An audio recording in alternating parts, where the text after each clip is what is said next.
हमने शहर को दी एक नई पहचान, हम हैं सिंघानिया बिल्डकॉन।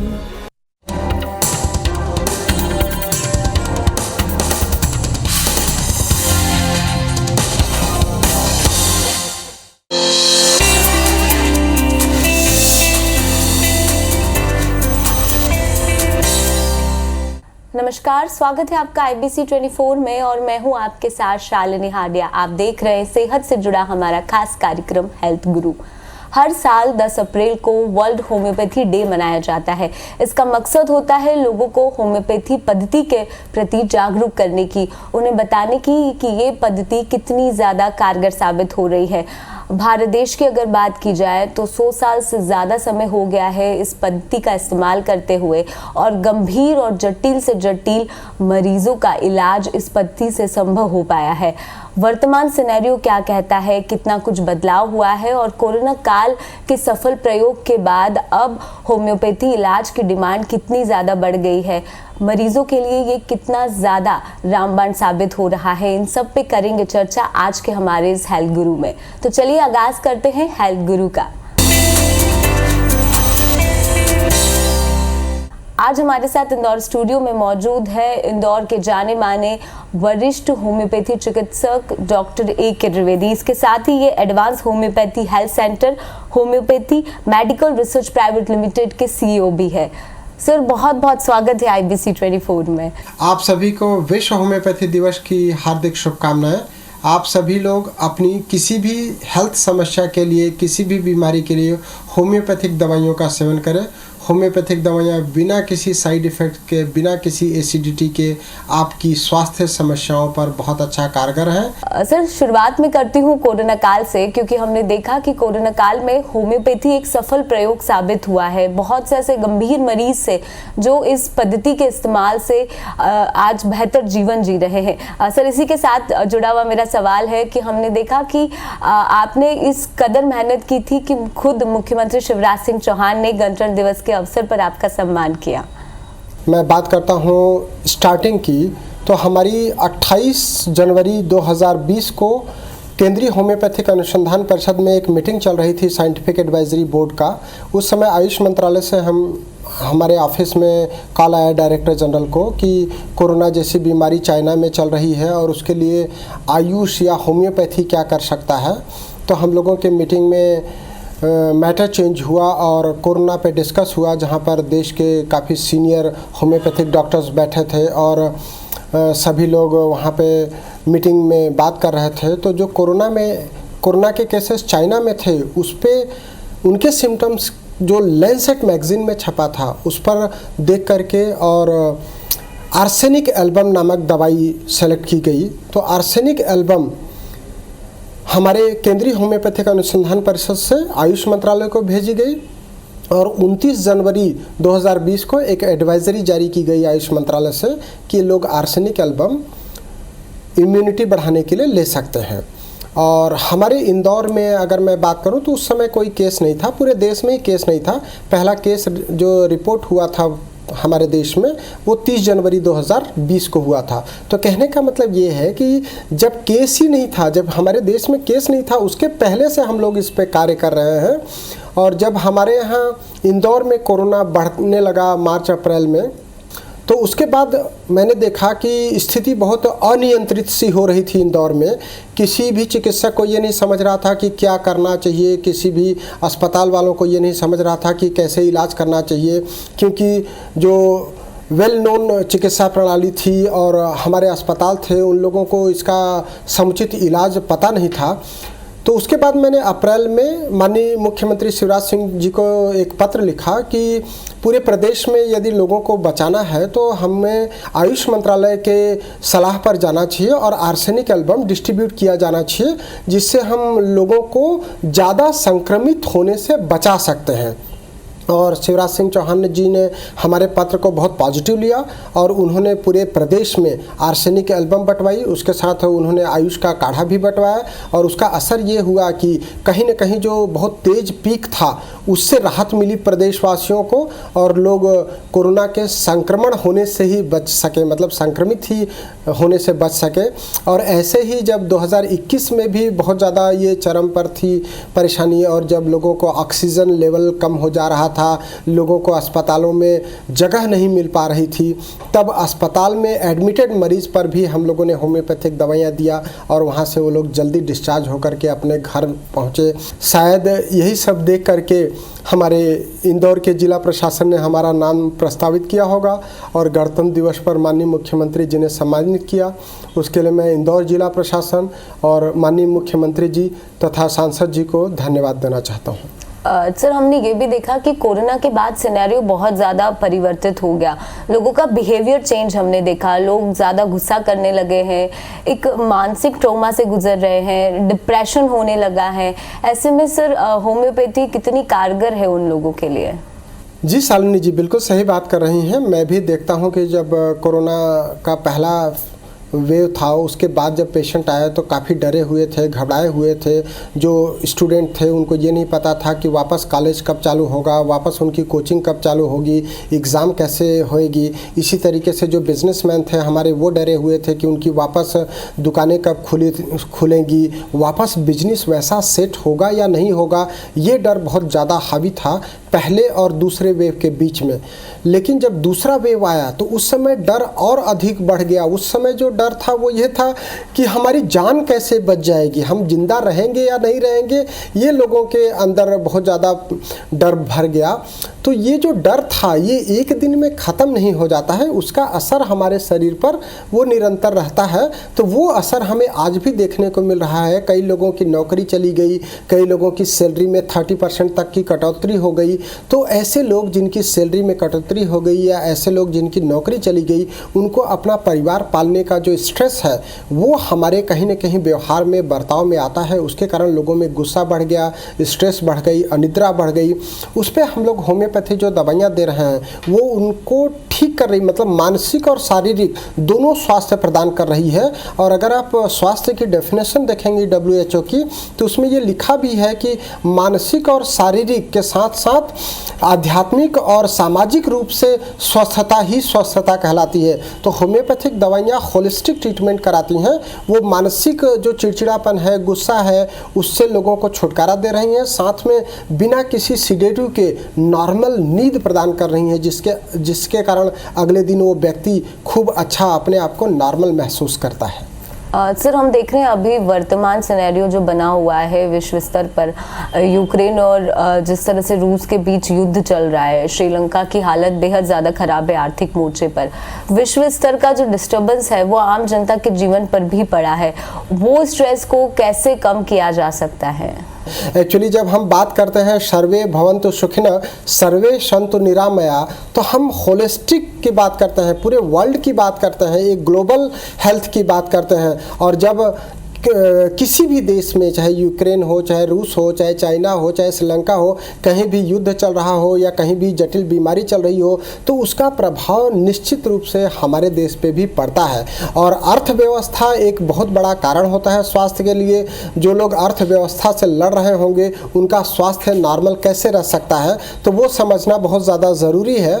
तो आपने कहा कि रूस और यूक्रेन का जो युद्ध चल रहा है उसका प्रभाव क्या पड़ेगा? बिल्कुल पड़ेगा। मुझे लगता है कि लोग अगर रोज़ टीवी देख रहे होंगे तो रोज़ डर रहे होंगे, तो उनको टीवी पे न्यूज़ देखना कम कर देना चाहिए यूक्रेन और रसिया का। इसी तरीके से जो आर्थिक अनियमितता या आर्थिक परेशानी चल रही है श्रीलंका में, उसका भी असर पड़ता है। कहीं न कहीं हमारे देश में जो पेट्रोल डीजल के रेट बढ़ जाते हैं या जो हमारे डेली यूज़ के सामग्री है या जो हमारे खान पान की चीज़ें हैं उसका जब रेट बढ़ने लगता है तो वो भी हमारे घर की अर्थव्यवस्था को प्रभावित करता है। गैस सिलेंडर का रेट बढ़ जाना हमारे घर की महिलाओं को डिस्टर्ब करता है, परेशानी करता है। तो ये सारा जो आर्थिक डिस्टर्बेंस है वो भी कहीं न कहीं मानसिक स्वास्थ्य को प्रभावित करता है। लेकिन मानसिक स्वास्थ्य को सही रखने के लिए अगर शवासन किया जाए, योग का अभ्यास किया जाए और होम्योपैथिक दवाइयों का सेवन किया जाए तो मुझे लगता है कि हमारी जो अर्थव्यवस्था है उससे हम काफ़ी कोप अप कर सकेंगे। जो हमारा मेडिकल का खर्च है, अगर हम योग करेंगे, शवासन करेंगे और होम्योपैथिक दवाइयाँ इस्तेमाल करेंगे तो मुझे लगता है कि हम अर्थव्यवस्था को भी बेहतर कर पाएंगे। सर मैं ये भी जानना चाहूँगी क्योंकि हमने देखा कि वर्ल्ड लेवल पर अब होम्योपैथी को लेकर लोगों में जागरूकता बढ़ी है, लेकिन ओवरऑल सिनेरियो क्या कहलाता है? क्योंकि कई ऐसे लोग हैं जो अभी भी ये मानते हैं कि काफ़ी धीमा इसका इलाज होता है, लेकिन सर आपका अनुभव क्या कहता है? क्या मानसिकता में परिवर्तन आया है?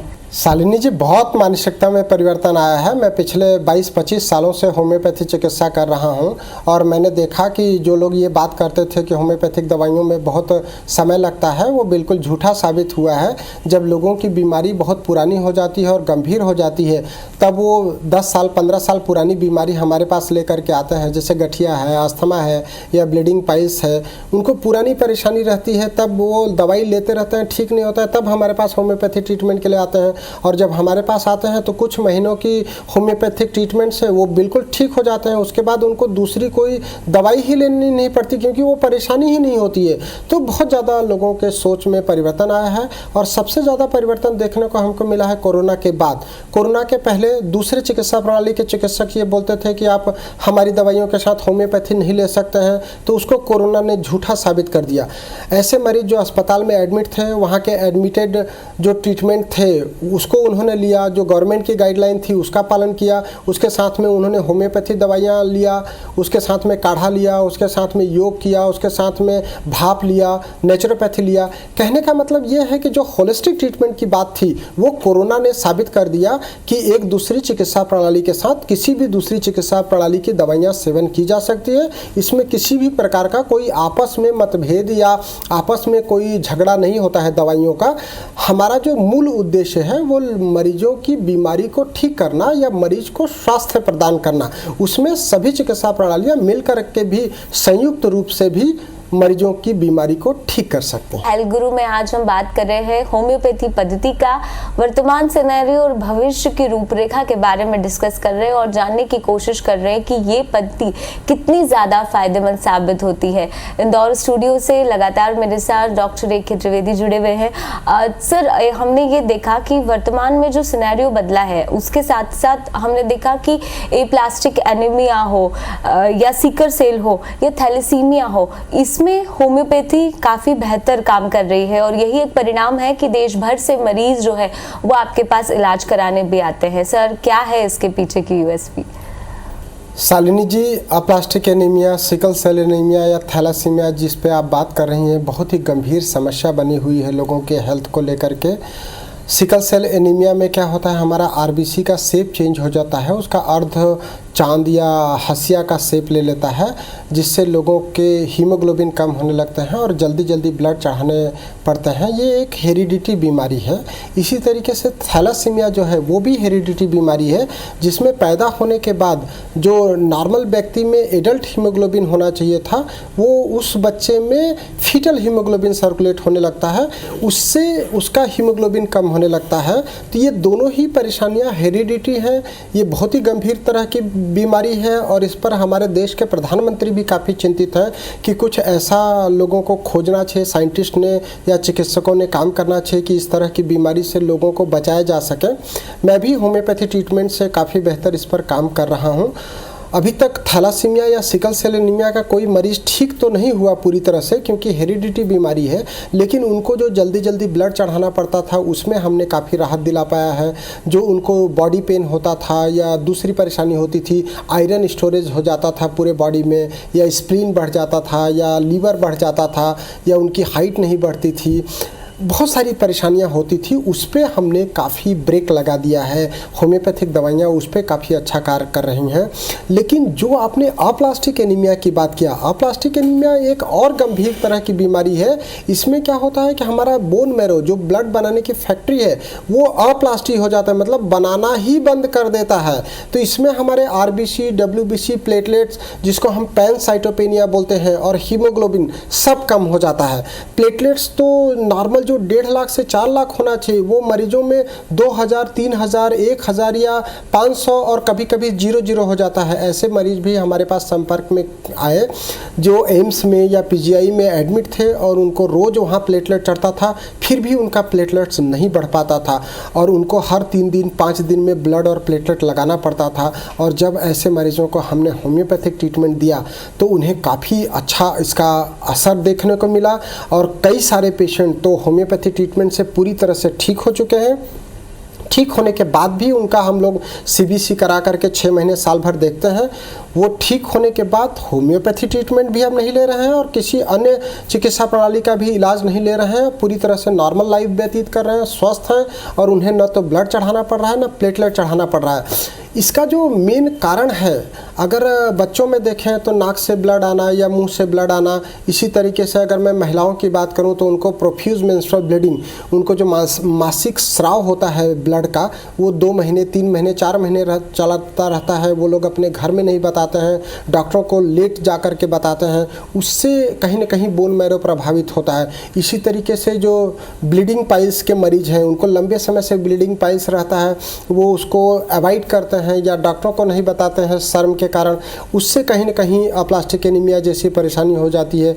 ऐसे ही कैंसर के जो मरीज हैं जिनमें कीमोथेरापी, रेडियोथेरापी होती है, उसके बाद भी ब्लड सेल्स जो नॉर्मल ब्लड सेल कम हो जाते हैं और कम होने के बाद जब वापस नहीं बढ़ते हैं तो वो कहीं ना कहीं अप्लास्टिक एनीमिया के श्रेणी में चला जाता है। ऐसे काफ़ी सारे पेशेंट आते हैं और हम लोग जो होम्योपैथी ट्रीटमेंट दे रहे हैं उससे देश के कई प्रदेशों के मरीज पूरी तरह से स्वस्थ हो चुके हैं।